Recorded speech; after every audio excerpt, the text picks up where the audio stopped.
lah. Kalau korang semua Cambridge kan, kami ambil ADSL, A-level medik Intep pada tahun 2011, 12, 13. Sekarang ni sedang bekerja di Cyberjaya dan tinggal di Jenderam Hilir ataupun Dengkil lah. Itu sedikit background. So hari ni mungkin Imran ada share kan poster-poster, tak tahulah poster apa dia share, dia viral kat mana. Kita akan adakan sedikit perkongsian lah. Perkongsian daripada seorang yang tak ada apa-apa nak dikongsi pun, tapi mungkin adalah benda yang kita boleh belajar sama-sama. Kita akan tengok satu topik. Kita nak borak-borak tentang Al-Quran lagi insyaAllah kan. Dengan sedikit ilmu yang ada. Dan nak berkongsi untuk dapat jugalah input daripada semua orang kan. Sebab bila kita berada di alam universiti ni, selain kita kena belajar, itu kita punya amanah lah sebagai seorang student, anak, sebagai seorang penerima sekolah. Tapi di samping itu, waktu di alam universiti ni satu waktu yang sangat kritikal sebab dia adalah satu fasa, kita berada di fasa mengalami tumbesaran pemikiran kan. Okay, mungkin nak contohnya sikit boleh ke? Tiba-tiba je ni Silakan. Silakan. Oh baguslah Zarik ni. Responsif sangat. Mesti cikgu suka ni kalau macam ni kan. Tapi kenapa tak menang undian tu? Tapi tahniah lah Zarik ni sebab parti muda daripada RMC tu dapat ke satu kursi Follow ke hari tu PRN Johor? Tak sangat. Tak sangat? Asal gelak tu tahu tak? Tahu cuma tak follow sangat. Kan, tahulah. Tak apa. Yang tu hard orang lah. Dia nak share sikit lah betapa penting kita ni berada satu zaman, satu fasa yang sangat penting. Kalau kita boleh bahagikan manusia ni, dia punya growth kan ada beberapa fasa lah. Okay. Pertama sekali, nanti Imran cari dalil surah Yusuf tak silap. Falamma balagha ashuddahu. Surah Yusuf ayat 12 kot. So manusia ni pertama sekali dia ada di fasa kita punya tumbesaran ni, kita lahir kan from day one. Kita punya fasa physical growth kan. Kita akan besar lah sampai lah umur 20 lah. First 20 years kan. Secara umum manusia lahir fasa ni fasa kita besar secara fizikal. The next 20 years ni fizikal kita dah stop growing kan. Generally stop growing. Tapi ada lagi few parts of physical tu dia keep on growing dan dia mati. Macam sel, ada dead cell, rambut terus tumbuh, kuku. Tapi kita tak kira sebagai physical growth lah. Dia hanyalah dia growing sebab dia access.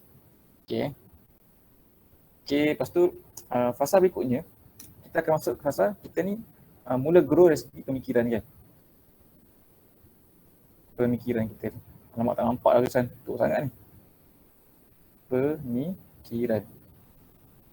Selalunya orang masuk fasa 18, 19, 20 dan ke atas ni, dia mula develop dia punya pemikiran kan. Dia mula mengenal dunia, belajar new things, mula nak adopt apa benda lah dia dapat berhidup kan.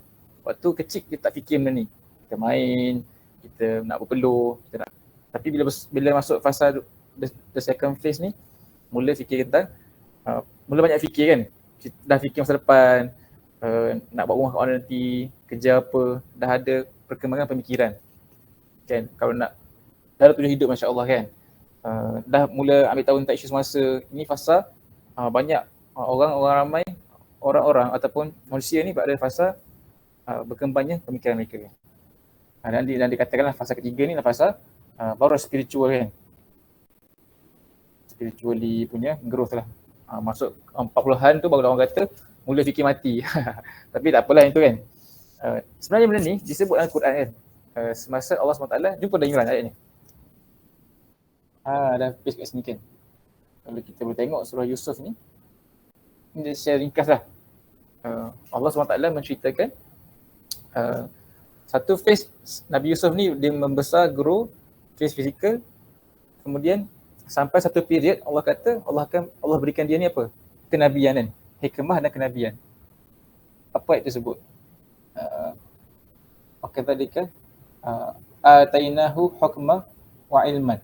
Allah bagi dia ni fasa kedua, fasa dia diberikan Boleh follow ke? Boleh follow ke? Walamma balagha asyuddahu atainahu hukman wa ilman. Kami berikan pada dia selepas satu period ni Allah bagi pada Nabi Yusuf ini hukman, hikmah, kebijaksanaan dan juga ilmu kan. Pada fasa inilah dia diberi amanah kenabian Nabi Yusuf. Iaitu bila? Selepas satu fasa asyuddahu. Asyuddahu ni maksud dia apa Kalau ada siapa belajar bahasa Arab kan, asyuddah ni maksud dia keras. Maksudnya physically dia dah mantap, dia dah grow well physically. So ini yang menceritakan para nabi pun dia telah dia takkan dapatlah kenabian tu pada usia kecil kan, tapi selepas dia membesar secara fizikal, the next phase tu lah fasa kenabian, fasa diberikan hikmah dan pemikiran. So kenapa cerita ni kan, sebab baliklah kita sedang berada di universiti, fasa kita grow kita punya pemikiran ni, kita sedang spend masa di universiti ataupun di college ataupun orang sana lah kan. Kalau orang tu dah tak belajar, dia kerja, itulah fasa dia membentuk pemikiran. So waktu ni waktu paling kritikal. Sebab dengan siapa kita kawan, apa kita belajar, apa kita baca akan membentuk kita sampailah akhir hayat kan. Siapa kita waktu kita belajar di alam universiti ni akan define who we are lah sampai in the future. Kalau orang tu fasa ni dah dia extra banyak-banyak game, so dia jadi gamer sampailah mati kan. Kalau dia ni terjun ke dalam politik kan, fasa-fasa ini kan, baca, get news politik, terlibat, dia akan lekat sampailah akhir. Sebab sangat penting fasa pemikiran ni dibentuk dengan benda betul. Jadi di luar sana ada macam-macam orang kan yang sedang membawa pelbagai idea-idea. So abanglah ada kumpulan-kumpulan yang Islam, ada kumpulan yang musuh-musuh Islam kan, ada kumpulan liberal mungkin, ada kumpulan yang membawa pelbagai pemikiran-pemikiran di luar sana. Mereka ni sedang menyerang anak-anak muda ketika di fasa ini kan. Masing-masing nak promote dia orang punya dia orang punya pemikiran masing-masing. Dia orang punya idea masing-masing kan. Dia orang punya kumpulan masing-masing. Contohnya contoh mana-mana parti politik kan, contoh sebab kita buat PRN. Macam jauh sikit hari ni topik kan. Dia mesti ada sayap muda kan. Pemuda UMNO ke, Puteri UMNO ke, Angkatan Muda Keadilan ke, dia mesti ada wing orang muda kan. Sebab dia tahu orang muda ni lah fasa yang paling baik untuk mereka sampaikan pemikiran mereka dan boleh ajak minta mereka. So kembali kepada kita kat sini kan. So kenapa kita nak berkongsi tentang Al-Quran ni, sebab kita berada di fasa actually inilah fasa terbaik untuk kita bentuk pemikiran kita dengan Al-Quran. Seperti mana Nabi SAW secara umum kan, dia bukan tidaklah kita katakan Nabi tidak memberi keutamaan kepada orang bukan muda. Maksudnya Nabi ni, kalau kita boleh tengok sejarah Nabi mencari sahabat-sahabat yang terbaik untuk Nabi ajak Islam, boleh dilihat trend follower Nabi ni terdiri pada kalangan orang muda. Kan? Macam Nabi kurang memberi keutamaan pada orang tua. Sebab orang muda ni waktu yang fresh, dia bersih, dia sedang mencari orang tak pemikiran. Setelah itu Nabi target orang muda dan ceritakan tentang Islam dan Al-Quran pada orang muda. Orang muda lebih cepat merespon kepada kebaikan-kebaikan. So nak cerita pertama sekali hari ni kita pada kat sini sebab kita ni sedang berada di fasa yang sangat penting, fasa belajar kan. Nak adapt pemikiran, baru lepas SPM, tak tahu lagi apa hidup, baru nak enjoy, baru nak explore kan. Nak explore apa lah nak buat kat dunia ni. Ada orang mungkin dah jumpa dah. Dia dah jumpa MLM. Dia dah yakin dengan MLM ni. Nak perjuangkan MLM sampai mati. Adakah kawan-kawan macam tu? MLM tu apa? MLM tu apa? Wish, baguslah korang ni. Macam terlalu bersih. MLM ni dia panggil multi-level marketing. Ramai orang kat luar sana tu bisnes kan. Dia ada bisnes yang berasaskan sistem MLM. So dia orang akan rekrut orang muda ni untuk jadi dia orang punya downliners untuk buatlah bisnes MLM tu. So ada orang pada waktu ni dia terjun ke bidang tu dan dia nak devote themselves dalam benda tu lah kan, dalam bisnes tu. So again kan, kita sekarang ni satu fasa yang fresh, kita nak belajar tentang Al-Quran sebab kita rasa sebenarnya kita ni orang Islam kena mengambil cara fikir daripada Al-Quran dan waktu terbaik nak belajar lah sekarang kan. Jadi kita sedang pada fasa membentuk kita punya pemikiran. Ahlan wa sahlan siapa yang baru masuk tadi kan, nampak ada Iqbal, So itu kot sedikit intro kenapa kita belajar Al-Quran pada sekarang ni.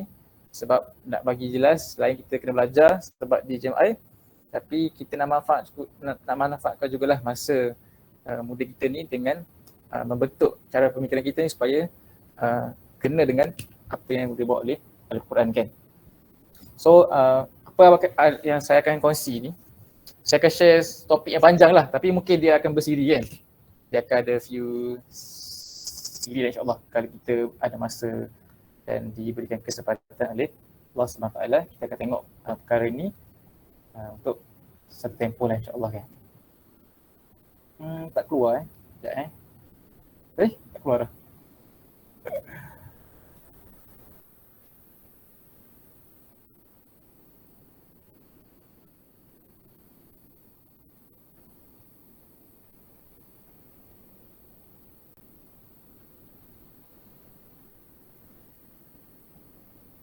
Okay, nampak kan? Okay. Semua orang masih lagi okey? Macam kena scam je masuk sini. Ada ke rasa siapa yang Okay. Bangga Joy, bangga. Masya Allah. Macam ni kita nak ni, sepatut jadi presiden lah. Boleh tak recount? Jadi pertama sekali kita nak tengok tentang Al-Quran pada hari ini. Okay, masa yang tak lama pun tak okey, tak apa, sikit-sikit pun okey kan. Sebelum nak discuss topik ni lah dengan lebih detail, abang nak share satu ayat Quran untuk kita sama tengok secara mendalam lah kan. Kalau sama-sama kita boleh buka Al-Quran masing-masing kalau ada, sama ada dekat phone ke, dekat mushaf ke, boleh buka surah Al-Furqan, surah ke-25. Ada? Sorry, tak ada dekat slide ni, ayat ni kan. Surah ke-25, boleh seorang bacakan ke? Siapa yang nak pendahagakan pahala ni? Surah ke-25 bacakan ayat 30 saja.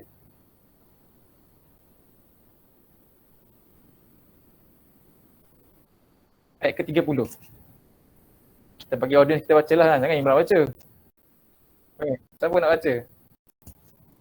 Okay, Boleh. Oh, Zari. Okey, boleh, silakan. Dan Rasul Muhammad berkata, "Ya Tuhanku, sesungguhnya kaumku telah menjadikan Al-Quran ini diabaikan." Masya Allah Okay, jazakallah khair Zari. Hopefully semua orang sedang buka Quran masing-masing tahu sebab pada kita ni apa ambil ayat tercampur tengok, sebab bila kita tengok sendiri Quran tu kita lebih feel lah. So dalam ayat ini yang Zari baca tadi kan, surah Furqan, surah ke-25 ayat ke-30, Allah SWT berfirman wa qala ar-rasul, dia punya tadi lah, a'udzubillahi minasyaitanir rajim, wa qala ar-rasul, telah berkata Rasul iaitu Nabi Muhammad SAW, Ya Rab, inna qaumi ittakhazu hadzal Qur'ana mahjura. Okay. Tahu lah semua orang tengah fokus ke, boleh appreciate kita sebab tak tahu muka masing-masing tengah buat apa kan. Foto buku ke, tengok Instagram ke apa. Tapi cuba capture ayat ni. Kalau ada Quran lagi bagus lah. Jadi tengok terjemahan dia seperti yang saya baca tadi. Nabi SAW berkata dalam ayat ini kan, Allah SWT sedang menceritakan adegan yang berlaku pada hari kiamat. Itu Nabi tadi, dia telah mengadu kepada Allah Ta'ala, wa qala rasul ya Rabbi, wahai Tuhanku, inna qaumi, kaum aku, ittakhazu hadzal Quran, telah menjadikan Al-Quran ini, hadzal Quran, Quran yang dekat ini, hadzal Quran mahjura, satu perkara yang diabaikan kan, kata Zari tadi kan. Kita kena highlight perkataan mahjura tu, dia datang daripada perkataan hijrah kan. Hajara ni tinggalkan, hijrah. Hijrah ni apa? Bergerak dari satu titik ke titik yang lain, kita panggil hijrah kan. Hijrah Nabi daripada Mekah ke Madinah. Mahjura pula benda yang ditinggalkan. Kalau Nabi hijrah daripada Mekah ke Madinah, maka Mekah disebut sebagai mahjura. Sebab dia adalah tempat yang ditinggalkan. Jadi ayat ini Nabi mengadu kepada Allah SWT, kaum dia telah menjadikan Al-Quran sesuatu yang ditinggalkan. Subhanallah. Satu situasi yang sangat menggerunkan. Sebab Nabi sedang mengadu komplain tentang umat dia yang mengabaikan Al-Quran. Dan Nabi punya aduan ni dia sangat mengesankan. Sebab Nabi SAW, kita boleh katakan kan, dalam sirah Nabi, sepanjang kita kenal Nabi SAW, kita baca cerita tentang baginda, pernah kita dengar Nabi mengadu. tentang umat dia. Macam tak pernah kan? Setahu kita lah kan, setahu kita yang kita baca yang tak mendalam tu, tak pernah dengar lah Nabi ni mengadu tentang umat. Ada satu peristiwa, ni selingan kan, bukan selingan, ni part of nak cerita tentang Nabi ni kan. Satu hari, Aisyah radhiyallahu anha, isteri Nabi SAW, bertanya kepada Nabi SAW satu hari ya. Dia tanya Nabi, adakah hari asyadda yaumu, adakah hari yang lebih keras berbanding yaumul Uhud? Dia tanya Nabi SAW. Ya Rasulullah, ada tak pada diri engkau ni yang kau rasai ya, hari yang lebih menyedihkan, hari lebih stressful, hari lebih lebih keras ni lebih memerikkan lah berbanding hari peperang Uhud. Okay. Kenapa Aisyah kata macam tu? Bagi Aisyah, dalam sejarah Nabi tu, mungkin peperang Uhud adalah satu peristiwa yang paling sedih. Kan? Pada pandangan Aisyah. Sebab apa? Sebab dalam peperang Uhud ini, kita tahu kan, cerita sedikit sebanyak kan, ada sahabat yang langgar perintah, second round tu diorang kalah, diorang terkejar harta, mengakibatkan puluhan sahabat-sahabat yang utama terkorban syahid. Antaranya yang famous adalah Hamzah bin Abdul Muttalib. Nabi punya bapa saudara yang juga merupakan adik-beradik susuan baginda pun terkorban syahid dalam peperang Uhud kerana tewas di pusingan yang kedua kan, peperangan tersebut. So dengan kematian ramai sahabat-sahabat utama ni, Nabi pun seteruk, betul Sadiq kan. Kalau kita baca detail cerita tu, Masya Allah kan. Sampai orang-orang musyrikin yang serang time tu, mereka telah melaungkan apa? Qutila Muhammad. Muhammad telah pun terbunuh. Nak kata dahsyatnya suasana peperang Uhud itu.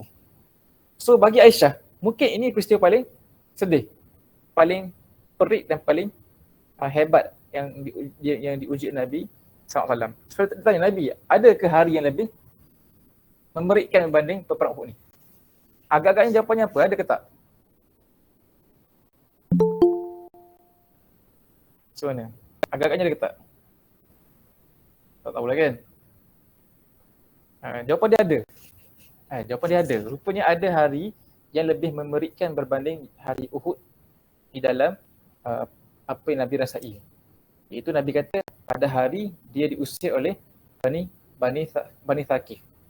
Itu Nabi sangat sedih. Dia kata pada hari dia pergi ke Taif sampaikan Islam, tapi penduduk Taif telah mengusir baginda SAW kerana tidak mahu menerima Islam menjadi Nabi SAW. So itu sebenarnya hari lebih menyedihkan bagi Nabi berbanding peperang Uhud. Walaupun ketika Nabi pergi ke Taif, tak ada orang meninggal pun. Tak ada sahabat meninggal.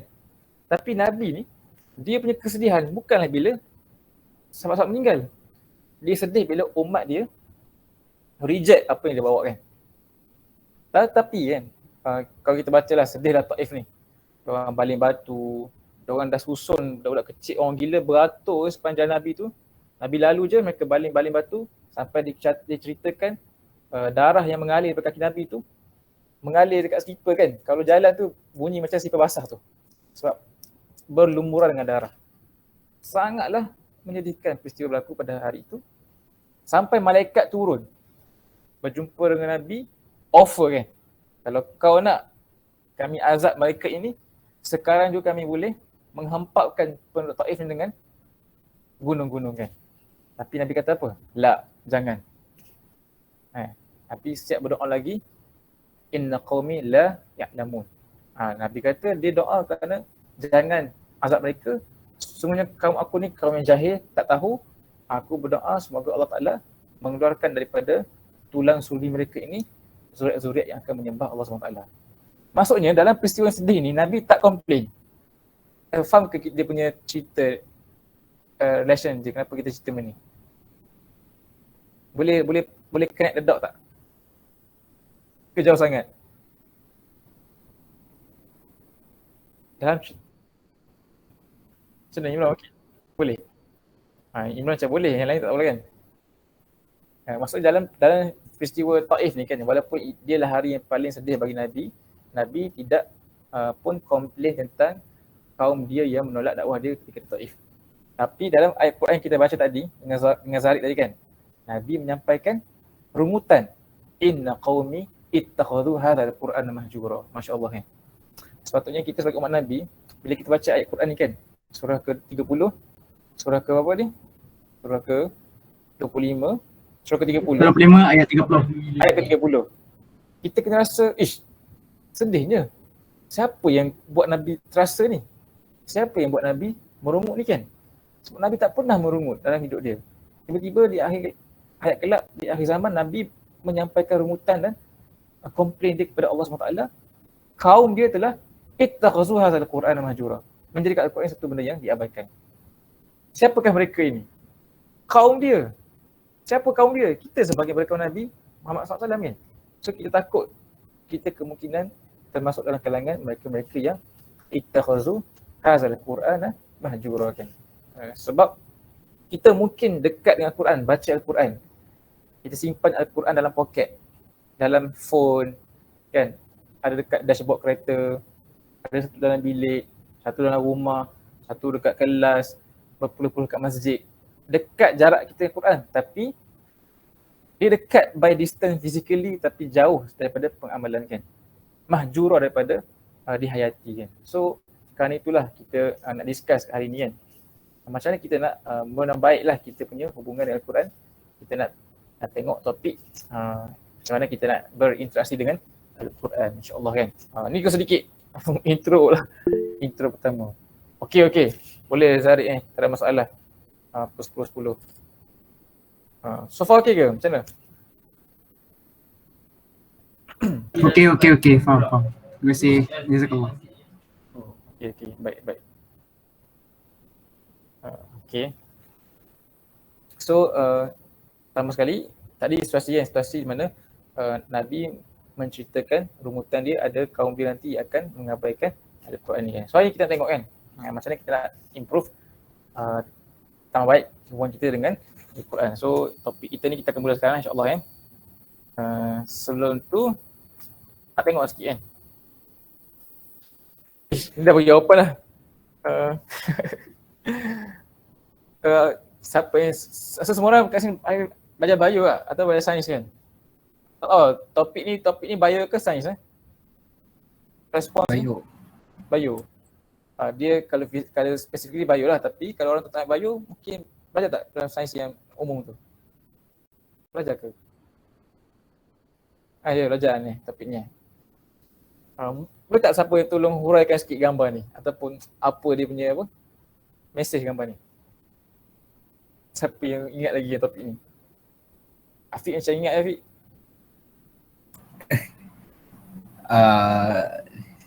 Dia tindak balas tanpa sedar Tanpa sedar. Masya-Allah. Dia sentuh satu. Okey. Maksudnya dia tindak balas kan? Maksudnya kita ni dia panggil apa? Respon apa term dia? Responsif. Bukan ada term tu, dia panggil apa tah? Dia macam involuntarily kita akan respon pada stimulus tu kan. So gambar ni kita belajar dekat sains tu kan, menunjukkan manusia ni bila kita tersentuh benda panas ataupun bila kita punya reseptor ni kan detect satu benda yang boleh harmful bagi kita, kita akan reaktif kan dengan begitu tiba-tiba je. Maksudnya manusia ni kita ni bertindak balas, bertindak di atas di atas stimulus tu. Kita ni stimulus driven kan, action. Kita bertindak balas ni, kita merespon bila kita ada rancangan daripada kita punya senses ni, ada kita ni menyebabkan kita ni bertindak balas. Kompleks sikit lah bahasa ni. Maksudnya apa? Manusia yang selalu akan bertindak bila kita dapat stimulus tu kan. Kalau yang ni panas, habis lalu je bertindak. Kalau kita lapar, kita tidak makan. So kita sentiasa bertindak balas dengan apa yang kita alami kan. Sentuh, kita rasa, kita nampak hujan lah, kita boleh detect kan macam hujan. Naik motor, nak nampak awal gelap. So kita sini respon apa? Paling cepatlah dia hujan, dan dia kira jambatan sebagainya kan. So dia ni dia tengok suasana sekeliling, dia akan responsif kepada semua larangan kepada manusia untuk tindak kan. Inilah proses manusia kan. Yang biasa merespon terhadap satu sesuatu. So daripada gambar ni, top satu bincang-bincang kan hari ni kan. Itu bila baca Quran kan, Allah Ta'ala sebenarnya mengharapkan kita respon kepada Quran. Okay. Kalau kita sama-sama tengok satu lagi Al-Quran ini adalah ya. Kita akan next time insyaAllah. Ada yang dah awal, ada yang dah apa. Tu dia nak left kan. Sini kan. Di mana Allah dapat lagi beriman.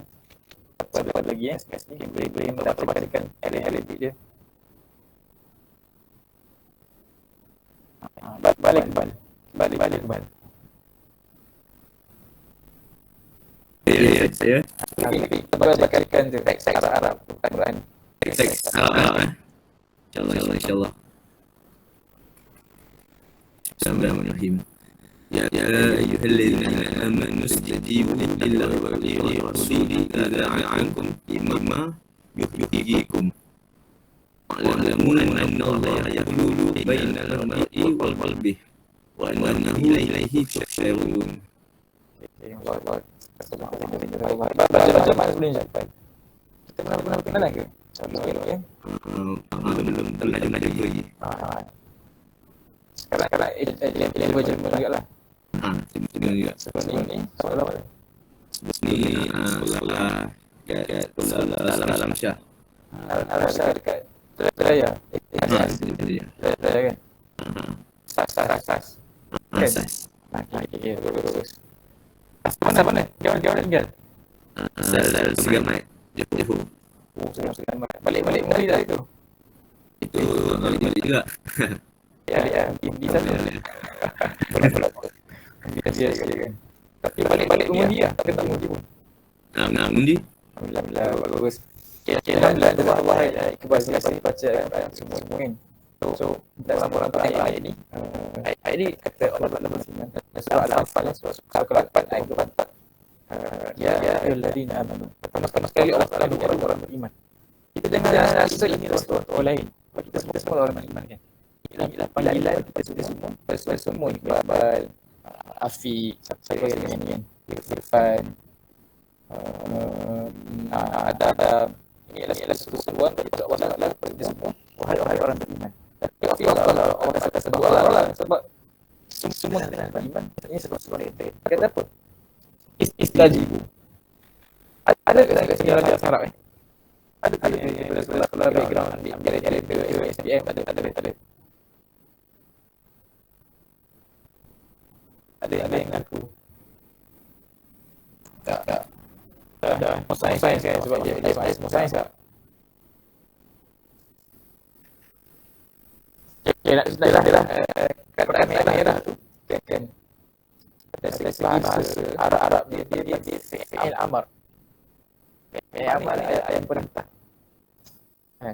Dalam masalah dia ada kata-kata masalah ni bagi dia. Macam salah pula Dia ada kata nama isim. Kata kerja fi'il. Dia ada harfun, kata yang menyambung. Kalau dia kata nama, kalau kata kerja dia masuk dalam ketiga dia itu harfun. Okey. Harf. Kata nama ialah isim kan, nouns. Bahasa Inggeris nouns. Kata kerja ini tadi bagi beberapa benda pula kan. Antaranya dia panggil fi'il amr. Kata kerja perintah. Dulu orang Arab tak ada pembahagian ni. Cerita lain-lain yang selingan dia boleh ke? Jauh sikit sama-sama kan. Boleh Orang Arab dulu orang Arab belajar kira semua dia belajar lah bahasa Arab tu. Tak ada orang Arab asal tak ada. Bila orang Islam ni ramai dan telah tersebar di negara-negara Arab di negara Ajam. So pakar bahasa telah memikirkan supaya didesignkan dari bahasa Arab ni supaya orang-orang bukan Arab macam Islam tu boleh memahami Al-Quran. Jadi mereka pun bahagikan kata-kata perintah, kata-kata ayat apa kata tadi kepada beberapa bentuk, antaranya kata perintah. Supaya kita boleh faham, kalau ini adalah kata perintah, maka ia wajib. Faham So dalam ayat ni Allah kata apa? Wahai orang beriman, istajibu. Ni perintah ni. Kata kewajipan sebenarnya. Istajibu ni maksud dia kat sini lah penuhilah seruan. Tak best lah dia punya terjemahan penuhi seruan ni sebenarnya. Istajibu ni maksudnya respon lah. Kan? Kita pernah dengar satu perkataan doa yang mustajab. Apa maksud doa mustajab? Yang makbul. Yang makbul kan. Maksud kita nak Allah Ta'ala merespon doa tu. Okay. Bila Allah Ta'ala respon pada doa tu, baru doa tu makbul kan. Makbul tu diterima. Mustajab tu direspon oleh Allah SWT. Sama dalam ini. Kita nak doa kita mustajab. Dalam kes ini, Allah Ta'ala pula nak apa? Nak orang-orang beriman respon. Respon penuhilah seruan. Istajibu lillahi wal rasul. Kepada Allah dan Rasulnya. Iza da'akum lima yuhikum. Bila dia menyerukan kepada kamu sesuatu yang memberi kehidupan kepadamu. Dan ketahuilah bahawa sesungguhnya Allah membatasi antara manusia dan hatinya. Sesungguhnya kepadanya lah kamu akan dikumpulkan. Okay. Nah, highlight pada first part ayat ni, Allah Ta'ala sebenarnya bila kita membaca Al-Quran kan, yang pada Al-Quran itu adanya arahan-arahan daripada Allah SWT, arahan-arahan daripada Rasul. Arahan-arahan ini Allah kata inilah arahan-arahan yang memberikan kehidupan. Yuhyikum. Kan? Arahan apa? Solat, tutup aurat, menghormati bapa kan. Ini semua Al-Quran ni kan. Belajar, bertanya kalau tak tahu, meninggalkan maksiat, tundukkan pandangan, kan? Menjauhi zina, menjauhi arak, tidak berjudi, tidak bercakap bohong, kan? Tidak menipu, tidak berkhianat. Ini semua arahan Al-Quran. Ini semua adalah kehidupan sebenarnya. Orang-orang yang membelakangi ayat-ayat Al-Quran ni adalah orang-orang yang tidak hidup di sisi Allah Ta'ala kan. Dan Allah Ta'ala nak kita ni merespon kepada ayat-ayat ni bila kita baca. Kan? So sangat ironi, sebab manusia ni sebenarnya bersifat responsif. Macam gambar ni kan. Kita ni secara fitrahnya, naturally kita ni sepatutnya makhluk yang responsif. Kalau orang kacau kita nak marah kan, responsif, betul tak? Baby lahir semua nangis. Baby nangis ni menunjukkan baby yang responsif.